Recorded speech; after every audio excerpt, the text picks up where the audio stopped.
Wait for this to go live. Now you can see the sausage being made. It's all exciting.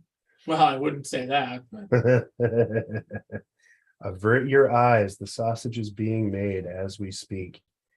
All right, so we've got that. it's fun to see your whole setup here. I only have 2 monitors and in my home studio. And Dave has I think 4.5.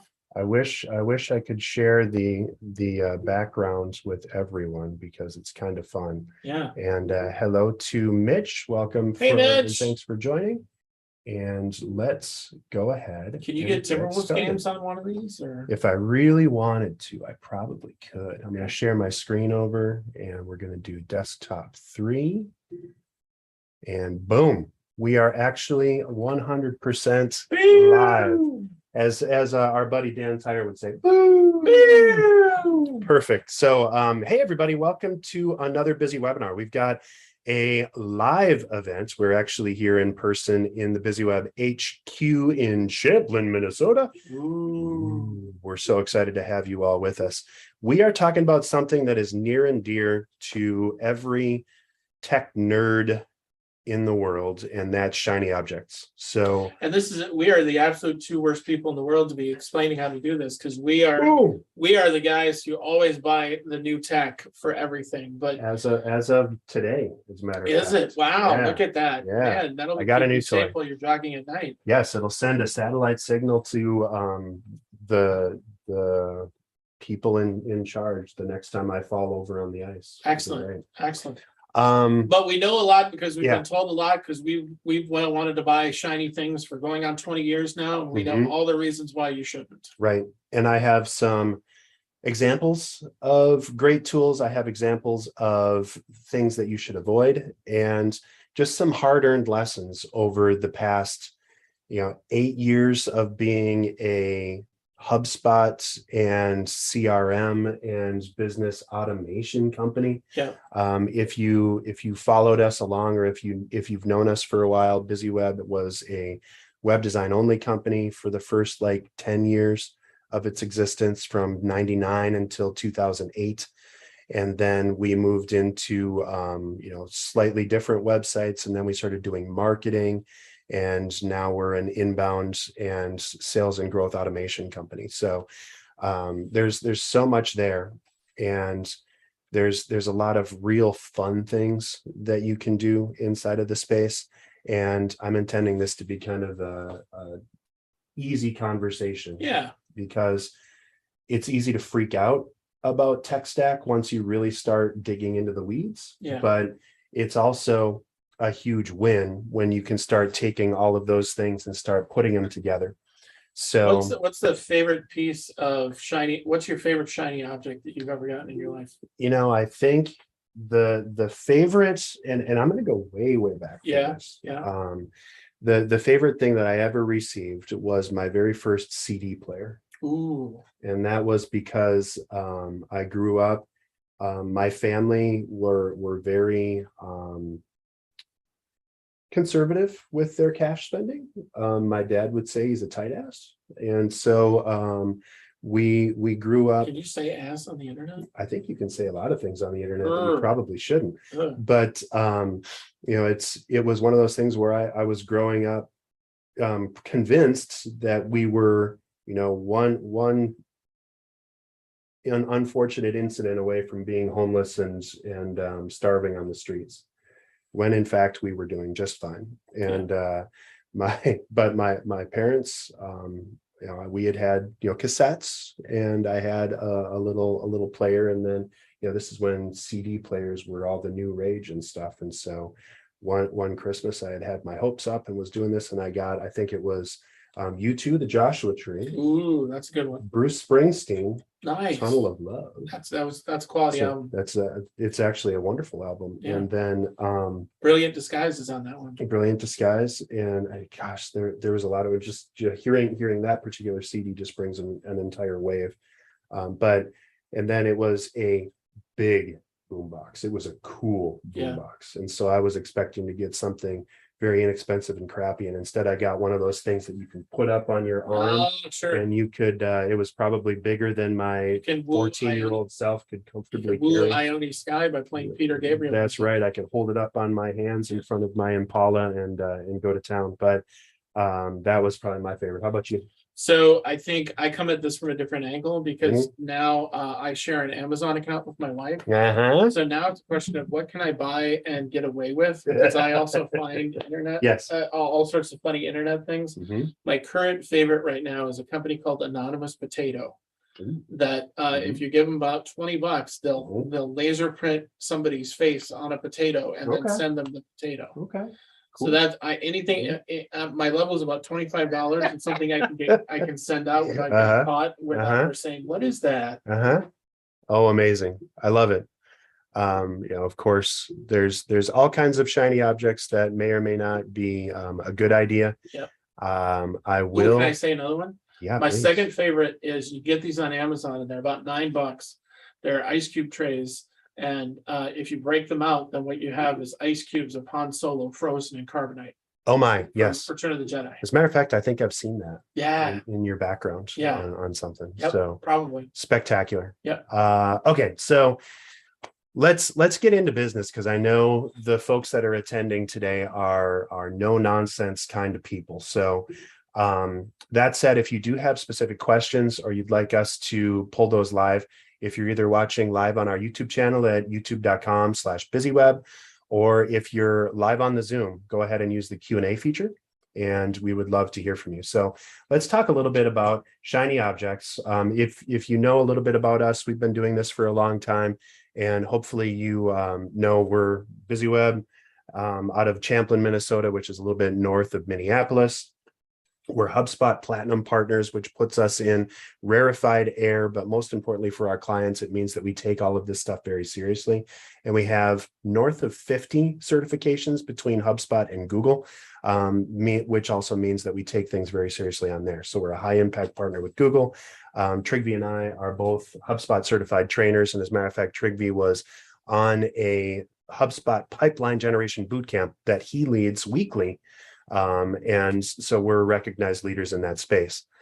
All of that means that we know what we're talking about when it comes to tech stack, at least when it comes to a RevOps tech stack. And so what I want to talk through today with you is how to choose a tech stack, how to identify what you need. We have some great tools and a short link that I'm going to give you to download a tech stack. This doesn't put you into any workflows. It's just literally, here's a link to get this tool. And then we're going to show you how to get buy-in from your management and how to analyze your effectiveness to make sure that what you're using is useful and helpful. This is just fun. These tools are fun and exciting to noodle. And as marketers, I think we're drawn to shiny objects. Yep. But all of these tools, if you choose the wrong thing, and if you try to do Franken marketing or Franken sales, where you're using one tool here and one tool there and one tool here and one tool there, all of a sudden that can turn into a whole bunch of disparate things that are going to cost you time, money, and probably start losing you deals. So we're going to hopefully steer you clear of some of that as well. Anything else that you want to cover? Yeah, the unintentional comedy there that you have with the lorem ipsum, I think is fantastic. I love that, because when you and you probably think Dave didn't, he missed something. No, he really did. Yeah, he did that on purpose, because when you're dealing with tech, one of the things that we're going to talk about is how one thing is the cool thing, and I want it because it does that one thing. And then other people invariably in your company are going to come through and they're going to see all these other features that you're not using that are just placeholders. And so you have to be aware of that. We wanted to make sure that we put that up front, that having a full use of the entire tool is absolutely critical to your success. Yes. Perfect. So how do you choose the right tech stack? There's so much that goes into this. And the big things that we work with our clients as they're trying to generate revenue, and as they're using and looking at marketing tools and maybe trying to figure out how to optimize their search engine results and all of that stuff, people come to us with specific needs. Yep. And those needs are often just symptoms. We're like doctors, like general practitioners of sorts for revenue, where people say, I got the sniffles, which is the equivalent of I'm not getting good search engine results. Or more important things like I've got cold sweats and I've got this lump on my neck that's 3 inches big, and I'm not getting enough leads, right? So metaphor. Metaphorically, I don't actually have any. I'm clean. Right.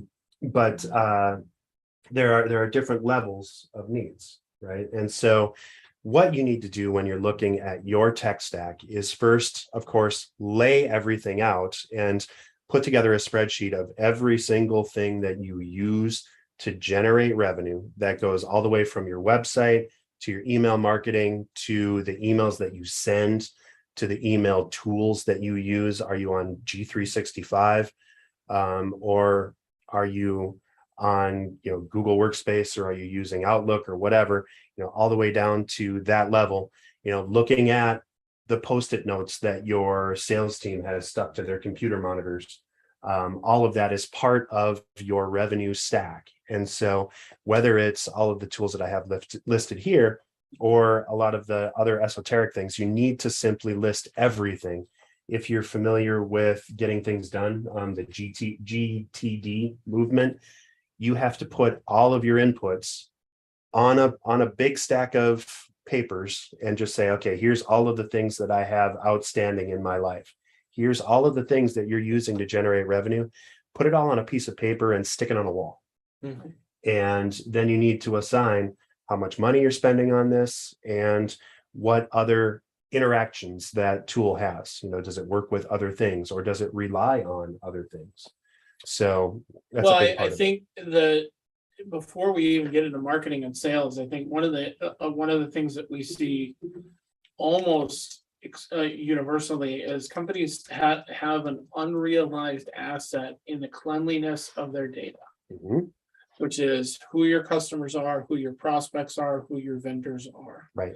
And so having all of that in centralized locations that you can then start to put into other things creates an immediate efficiency. And the problem where people get hooked into a lot is the centralization of data doesn't exist. It's in too many places because it does too many things. Right. What happens when you have too many places and too many things, you have version control. When you have version control issues, you're not as efficient as you can be, you're duplicative in your efforts, your customers aren't as happy. So there's a lot of noise. Yeah. As you look at that, then here's some big questions that I like to call up, and it's with multiple screens comes multiple things. Here are all the common things that we see. And I'm just going to talk through these very briefly. You're going to see one common denominator across every single one of these. And that's because HubSpot can do almost all of this stuff. So we're a big fan, and it's called HubSpot because there are a number of hubs that go into the tool. There's sales, marketing, service, CRM, which is website building, and even operations, which helps you tie all of those things together, like with your ERP or with specific detailed reporting and all of that stuff. So you can think of CRM, or in HubSpot's case, a business revenue operating system, as kind of an all-in-one. And so I'm not going to beat that over your heads, other than to say, if you haven't considered HubSpot as a tool, there's a lot of wins inside of that. And every other tool that I'm going to list on this page, some of them can do 2 of those things, but HubSpot can do all of these things. And so that's why we use it. And that's why we're making a big move. We're moving all of our websites over to HubSpot for all of our clients that we work with. It's just a smarter bet for real growth with small to medium and up to enterprise size customers. So let's talk about CRM first, Trygve. Yeah. Of course, the big granddaddy is Salesforce. Yeah. There's a couple of things that you need to think about if you're seeing, or if you're considering using Salesforce, or if you're currently using Salesforce. Key among those is usually usability. Yeah. Because immensely powerful tool with an immense amount of buttons, bells, whistles, switches, and things that you need to kind of keep up to date. As a matter of fact, when you sign a contract with Salesforce, you need to agree to sign another contract just for service that amounts to 10% or more of what you spend with Salesforce. So well, it just kind of is. Salesforce, I think, and I've been doing this for a while, and I can say Salesforce is hands down the best CRM money can buy. Right. And the key phrase in there is money. It's right. Money can buy. And when you get it, invariably what happens is you then have to make an incredible amount of decisions, right, which you probably haven't thought of before. Correct. And so what we see so much is that people buy Salesforce and then they're staggered because they don't know where to go, and it becomes immediately very hard. Right. And there's also then this subset of people who that's their entire job is getting Salesforce things up and running. And so if a really aggressive Salesforce purchase will take 12 to 18 months to get up and running. Right. For a larger size company, you can almost think of Salesforce as, okay, so I'm big on metaphor and analogy. So Salesforce is like a yacht.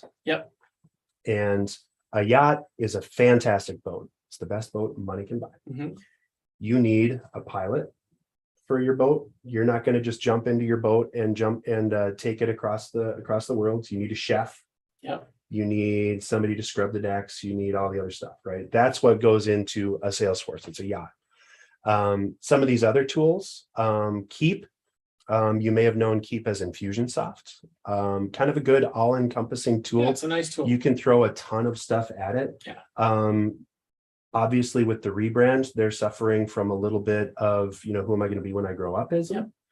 And we're seeing a little bit of frustration from folks that we know that use Keep. From that perspective, they're trying to dumb everything down. Infusionsoft used to be as customizable as a Salesforce and all of the things that you could put into it, but it's a little bit short on the other things that you can do. SharpSpring, you're going to hear less and less about because it was purchased by Constant Contact. And they are folding all of the functionality of SharpSpring as a CRM into Constant Contact. Are they really? Yep, they are. So that's kind of what's happening. And I have some good friends. We're actually still partners in the Constant Contact program for some of our clients. So there's some good stuff inside of that. SharpSpring tends to be much more entry budget.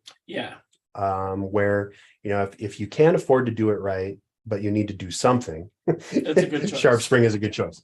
And Constant Contact is the same way as an email marketing provider. Their focus right now is on the solo entrepreneur, the business with less than 5 people. So that's a great tool for the right fit. Right. Which kind of leads us into email. And I don't want to talk for an hour about just these things, so I'm going to speed up a little bit. But email marketing, we love HubSpot, of course, because it does all the things. Constant Contact is kind of the more serious version of MailChimp. MailChimp made their bones by offering a whole ton of stuff for basically free. And sponsoring every podcast ever. And now they've decided, hey, you know what? Our investors need money. And so they're starting to charge more than Constant Contact for less, which is really interesting. I promised I wasn't going to talk about HubSpot the entire time, but the free version of HubSpot will do almost everything on this list.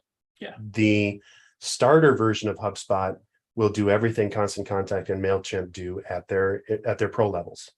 So, if you're talking value, the HubSpot ramp starts at 0, and then it goes up to like $25 or $50 a month, and then it gets into a pro level where it's kind of expensive for people at kind of that 800-ish and up range. HubSpot has a reputation for being kind of spendy, and it's really not. They've got a lot of really nice tools at a reasonable price point. Right. And the reasonable price point is against what it would take to have you do this elsewhere. So if you were going to hire someone, $800 a month, you couldn't keep your intern in coffee for $800 a month for what it would take to get that happening. So, that's all to say, whatever. As far as the tools themselves inside of email, Constant Contact, again, it's good. MailChimp, getting a little bit better feature wise, but also, they started by being the GoDaddy of email. And So there's a lot of things that go into that. When you say rapid GoDaddy, growth. you kind of mean the everything for everybody. Everything for everybody, as cheap as possible, and then getting you hooked and ratcheting that price in, and constantly upselling you. Gotcha. Is where I go from that. SEO. SEMrush is one of our favorite tools, and that works really well with other tools. Google Search Console, Google Analytics. I say GA4 here because there's Universal Analytics still, but Universal is going away as of July of next year. So, everybody needs to be thinking about Google Analytics 4. As a matter of fact, we just had a great blog post about what you need to consider this week. So be sure to check out BusyWeb's blog. Google's Data Studio can help you line all that stuff up. I want to mention something here because this really grinds my gears, and I think a lot of people who do what we do get away with this, and it really ticks me off. Yeah. How much does Google Search Console and GA4 and the Data Studio cost? Bupkis. Zero. I spoke to my friend Jeff yesterday, who was talking to me and asking me to evaluate his company's SEO efforts. And the company that he's paying $600 a month for sent him a Google Analytics report. For $600. They're sending him the free report. And I about lost it. So Jeff, if you're out there and you hear this, I'm sorry. But it's all the tools that Dave's got listed on screen there, other than SEMrush, are all free tools that Google is happy to give you. Right. And as a matter of fact, if you want a free report, you can go to the BusyWeb website and we'll run a free report for you. And there's a lot of people that do that. And I want to throw a big caveat in here just to kind of save everyone some time and attention. One of the things that a lot of SEO companies do, or a lot of the, more sharkish webs or SEO and marketing companies will do, is they'll forecast doom and gloom. I get emails probably 3 times a week from people either calling or certainly emailing. How terrible your SEO is. So Dave, I looked at your website and we noticed that there are a number of things wrong with your stuff, or it looks like you don't have a Google business profile. My favorite one is we're a marketing bullshit. agency. Yeah, my favorite one is we're a marketing agency. I once got one saying that you don't rank for airports. Yes. Yep, we don't. Perfect. And we do that by intention. Yes. So that's SEO. For pay-per-click, you're going to want to get probably a little bit of a better tool. Again, this is where the paid versions of HubSpot come in, but account level stuff you can pay for on pay-per-click marketing. You can actually use SEMrush, or there's a whole bunch of other tools that you can use to consolidate. There's so many of them that I don't even want to list them all, because I don't want to confuse you and have you doing research on things that I don't believe in. And so those are the recommendations that I have. Perfect. Social. In order to do posting, you do need to have a paid version of HubSpot. The free version won't do social posting, but Hootsuite, you can do most of your posting across one thing in there. Hootsuite got really expensive. Back when you and I were in business together, it was $10, $20. Now it's $250 a month. Yep. It's kind of intense. Yeah. And I don't think the feature parity is quite caught up. No. If you're going to spend the $200, just go into HubSpot and get a real tool and don't have to worry about it. The danger with all of those social cross posters, HubSpot included, is it's easy to get lazy and just cross post everything. And so you need to think about the different needs of different accounts. You don't want to post the exact same thing to Facebook as you do to LinkedIn. It's a different market. People expect different things. And that's why I list account level here in order to keep things set. Website builders, tons of them, thousands of them out there. There's only 2 that I recommend, and one that I recommend. We could, and we're spending a ton of time with our clients, sharing with them why we believe the gorgeous, fantastic, wonderful WordPress website that we built for them, up to 18 years ago, needs to die because there's so much problems being the largest publishing platform on the web that people are always trying to hack you, and people are trying to, or you're just not keeping your plugins up to date. We asked our clients, and it was always a handshake deal. It's like, if we're going to build your website, we want you to keep it with us so that you can keep it up to date. Because what happens when we first built WordPress websites is we would build them, and then we would hand them over to the clients. They wouldn't update their website, and then their website goes down because it gets hacked, and it's our fault. It's not our fault. It's a inherently, I'm not going to say security risk because it's overstating it a little bit. Well, but if you don't keep up with WordPress, it gets dangerous fast. Well, let's talk about this in sort of a dispassionate way, because you're absolutely right. So Yes. the value of WordPress is that it's free, but it's free like getting a puppy at the pound is free. Right. The getting of the thing is free, but making it yours costs money. You still have to buy the collar, you still have to buy the food, you still have to buy the carpet cleaner. Right. The And virus so, protection be like flea collars. yeah. Right? So what that means, going back to a website, is yes, you have this tool that's readily available and free. And what the neat part about it is there's all these little tiny software programs out there that you can pick up yardage fast to add on to things. So any given WordPress site has between 6 and 10 of these things, these little software programs. And so called plugins. Yeah, as we've seen in the last 2 years, especially, what everybody in the world really should be terrified is Russian kids with free time and internet access, and they hack these little tiny programs. They don't hack your big giant website; they hack the little tiny ones. Right. And so what happens is then the developer who wrote it either is in business or out of business. If they're out of business, you're on your own. If you're still in business, then they'll release a patch. Right. But it's up to the individual website owner to put that on.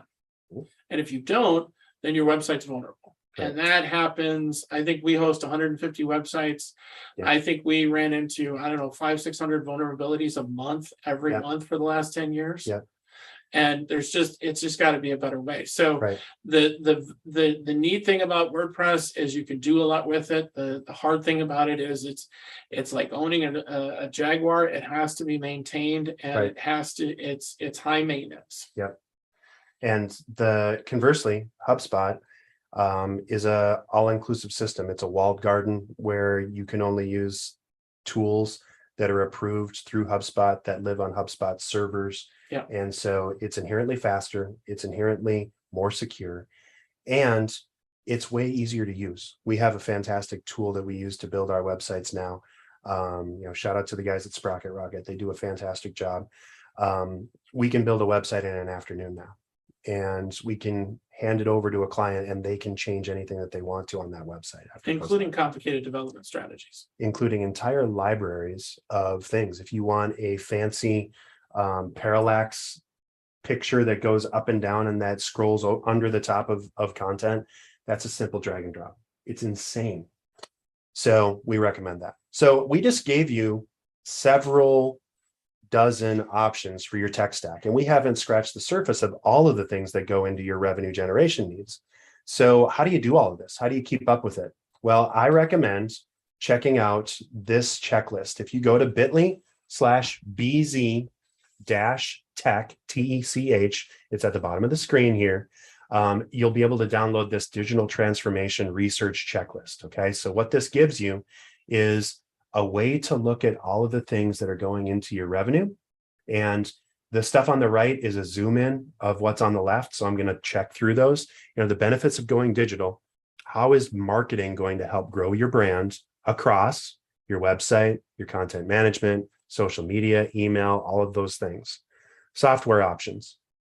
What are the best options? What do you have right now? And then what could solve that problem for you in a cheaper or more consolidated or time-saving way? The tools and systems required. Of course, this is all of the stuff that bolts on to your website. This is where, if you say we have a WordPress website, you have to list the 6 to 10 other plugins that you need to keep your website going, for backups, for SEO, for social media, to have a slider on your page or whatever.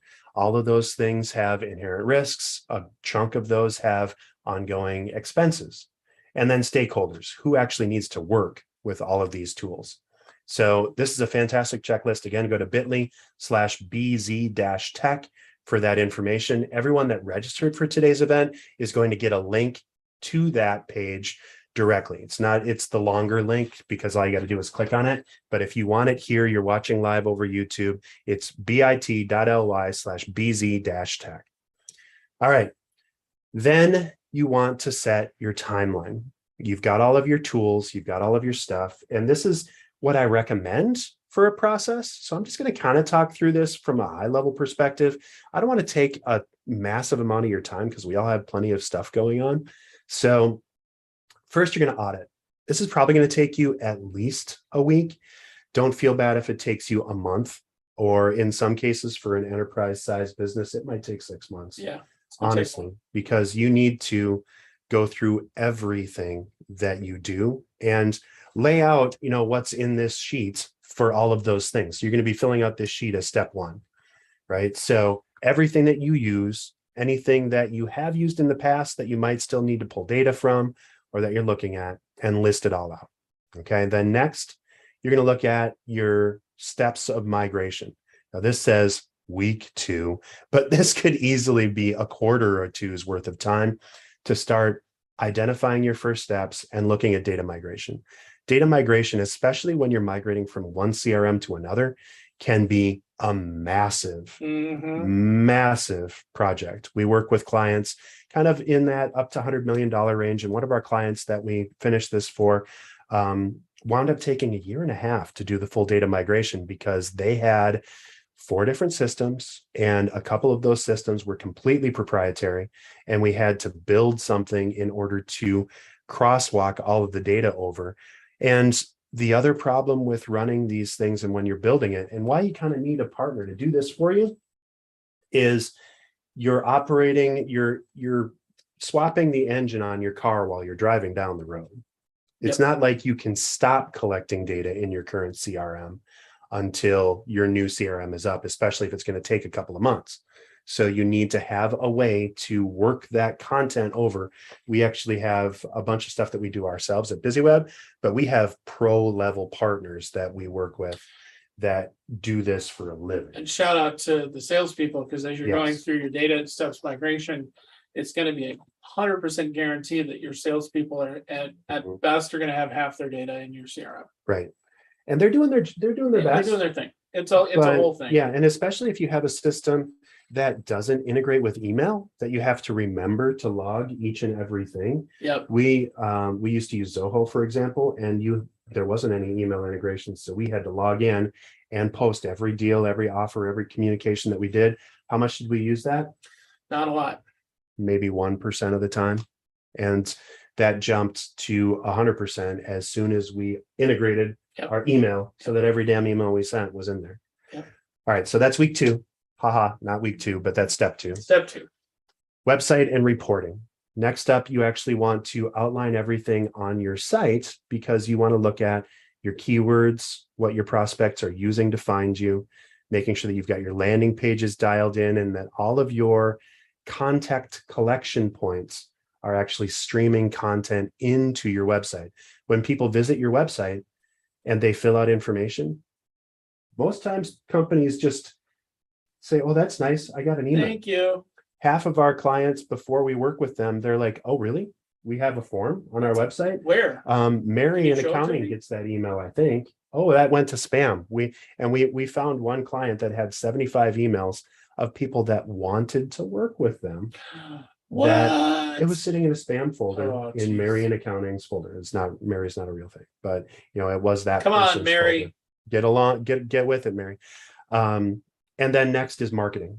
So you're going to want to look at, in this case, HubSpot's Marketing Hub. I pulled this off of a HubSpot page and I can actually give folks this outline if you want it. But if you're looking at dragging everything in and getting people into your website, you also have to look at how to automate and connect everything going out. And so HubSpot that's actually how it made its bones, how it became popular as a system. It was a marketing automation platform that then grew into sales and websites and operations and service. But there's a lot there. Well, Dave, I have a question. Well, yes, I really like shiny objects. Yes. And this seems hard. How do I connect those two?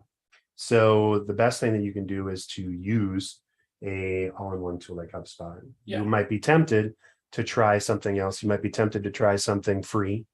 HubSpot starts at free, so you can do that if you want. But the biggest thing is don't just try anything and try to get something out. Tools like Keep or like MailChimp, they have some things that claim to do some of these things. And that's where it's important to look at traffic sources like G2 or rankings and reporting tools to actually get the real skinny on what some of these tools, what the drawbacks are, and what you might get into. It's also why you should be talking to someone that actually does this, because everyone online that has a tool like this guarantees that it is the absolute best system for your needs. Yep. It's how impossible. I would answer the question is like this, is I think that each of these shiny things that you look at, they're going to tell you the thing that they do better than the other guy. So the question is, number one is, what else do they do? Or do they just do that one thing better than the other guy? And then the converse of that is, how many times does the other guy get mentioned? Right. You know, you'll see that in phones, especially, as people will advertise about how they do this thing so much better than the iPhone. And it's true. It is. There are this one feature, this one functionality is better on this other phone than it is on the iPhone. But the more that iPhone gets mentioned, the more that shiny object tends to go away and starts getting into a winning mentality of choosing the right thing for you. Right. So think about all of the ramifications that go into this as you're building it. Marketing is part of your revenue generation stream. Everything that you do to turn your sales and marketing conversations into actual conversations instead of just people visiting your website and then never seeing you again. The more you can do considered and thoughtful outreach to the people that are actually expressing interest, and without selling them, to encourage them into a conversation, to get them asking questions, to let them follow their curiosity to where it needs to go, in order to decide if they want to engage with you at all, is going to be a huge benefit. It's the difference between having warm leads that actually know you and like you before you call, and picking up the phone to some random person that you found in the phone book and hoping for the best. It's an entirely different conversation. All right, I promised I wasn't going to go on forever about all this stuff. We're getting more and more nitty-gritty down as we go. So you need to have, as part of your marketing, your blog, your social media, and your search engine optimization. This is where the all-in-one tools in HubSpot can be a super big help. You also want to consider, once you get serious about this stuff, tools like SEMrush, or having your blog, or having a social media posting tool to help you get the word out in a smart way, right? And then, of course, sales. Once you build this in, you need to connect with your sales team and tell them, these are where your leads are coming from, and here's how you're going to receive those leads. So keep your eye out. If Marion Accounting is the only place that those leads are going to, they should probably not go anymore to Mary. They should go directly to Trygve in sales, where he can pick up the phone and have a great conversation and say, you know, I see that you were interested in these two things that we do. Here's some common questions that people have based on what I know that you are interested in based on your clicks. So how else can I help you? Or how else can I answer those questions? So there's this cliche that in tech, and that the salespeople are petulant little children. And that's true, we are. But let's unpack that a little, because there's a reason why sales is last on the list here. And that's because if your salespeople are good, they're not focused on today. They're focused 3 steps down the road, and they're focused on what's going to be happening 6 weeks from now. Right. And so to bring them back and say, hey, now I need you to have all this deep thinking, it's going to jar and you're going to create conflict. Yep. So that's why the salespeople are at the end of the timeline, is because they are the ones who need it to be done and working as fast as possible. Bingo.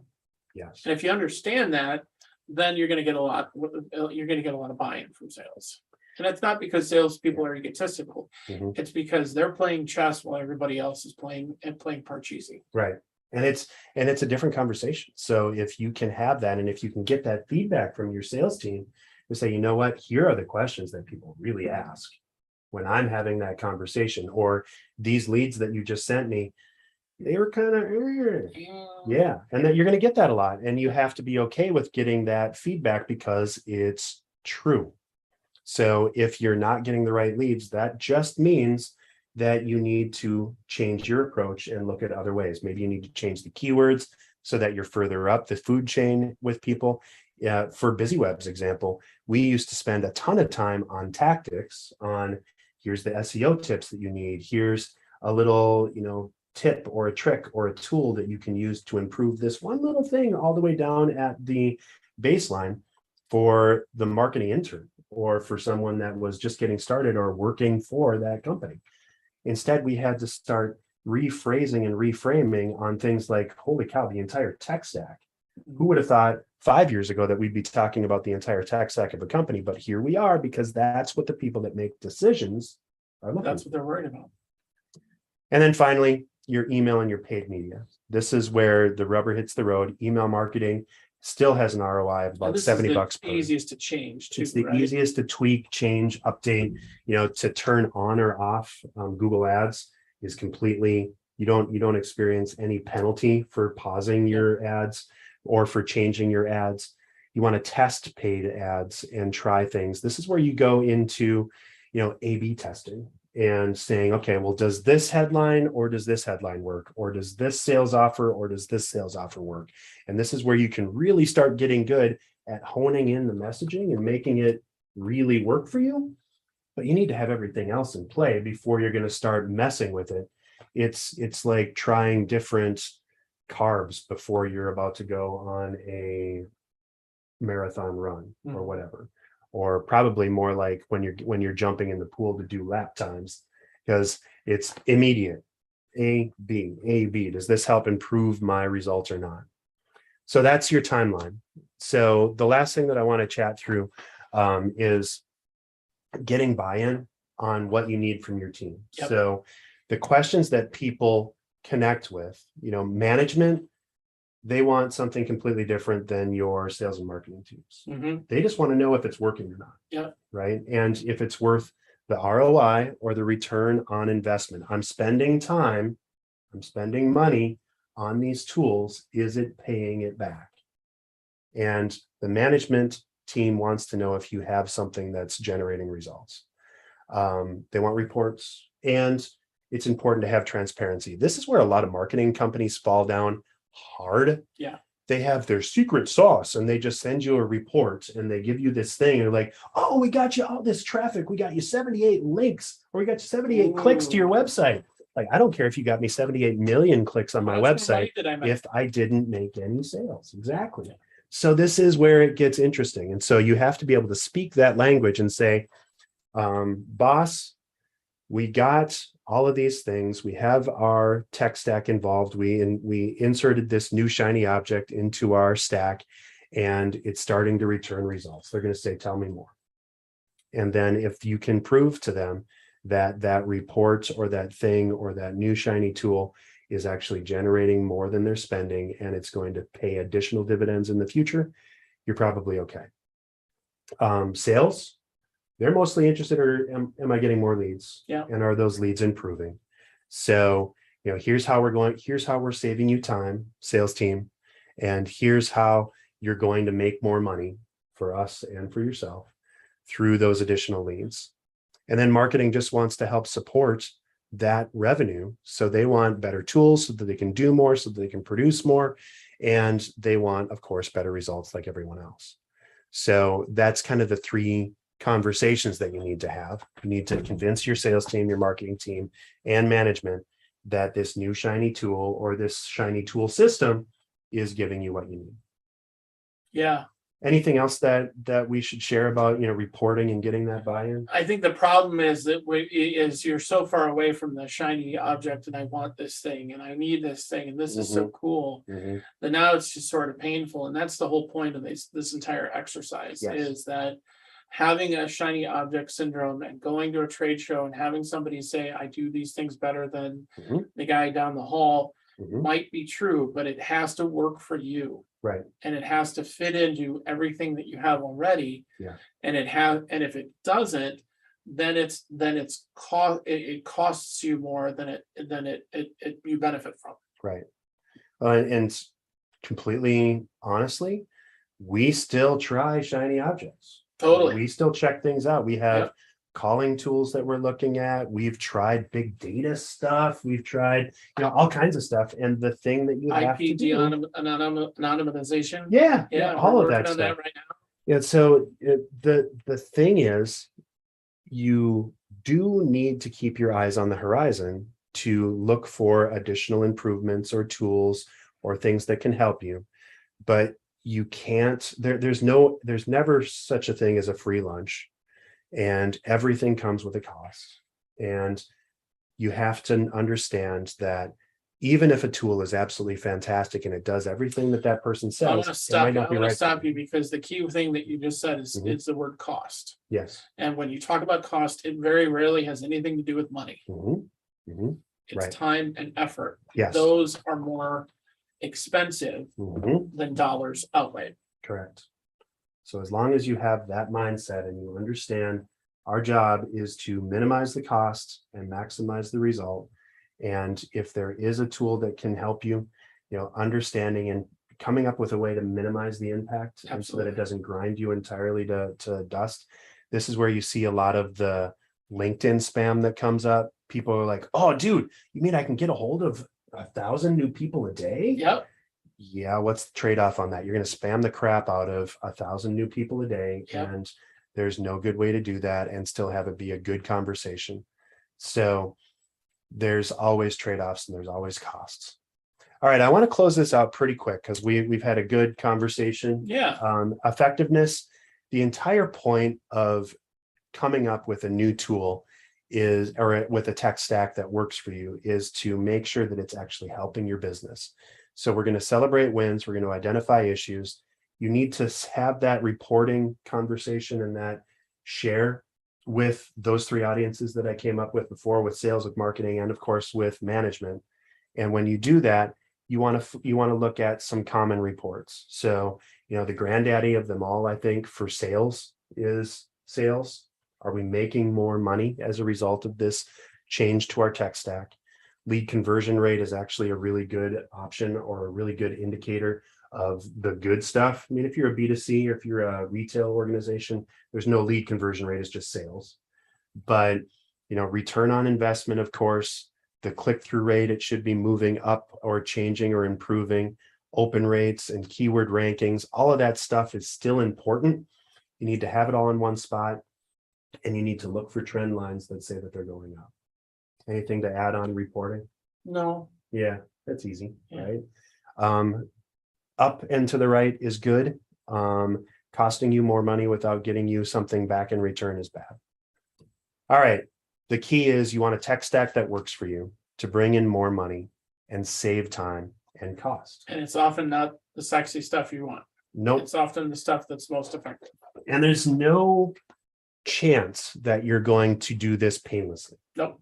So think about that. Remember it. You and I, Trygve, like to do crafty things, woodworking-y or other things.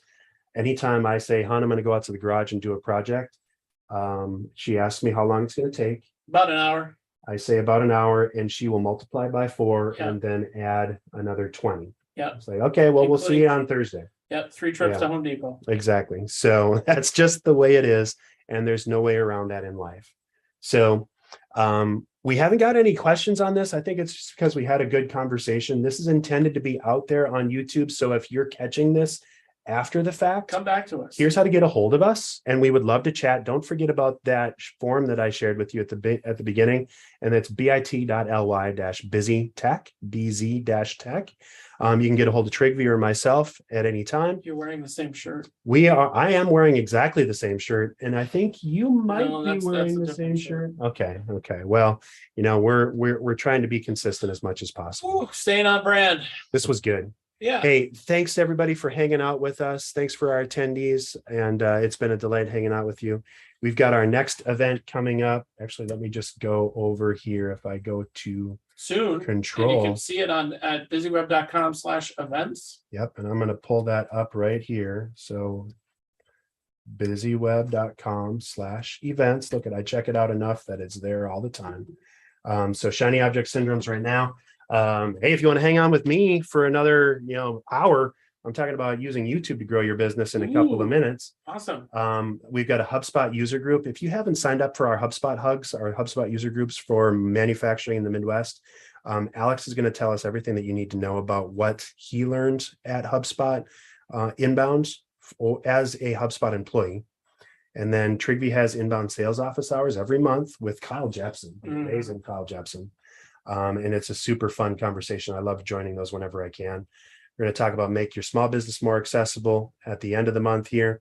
And then our next busy webinar is setting a winning marketplace and sales plan for the new year.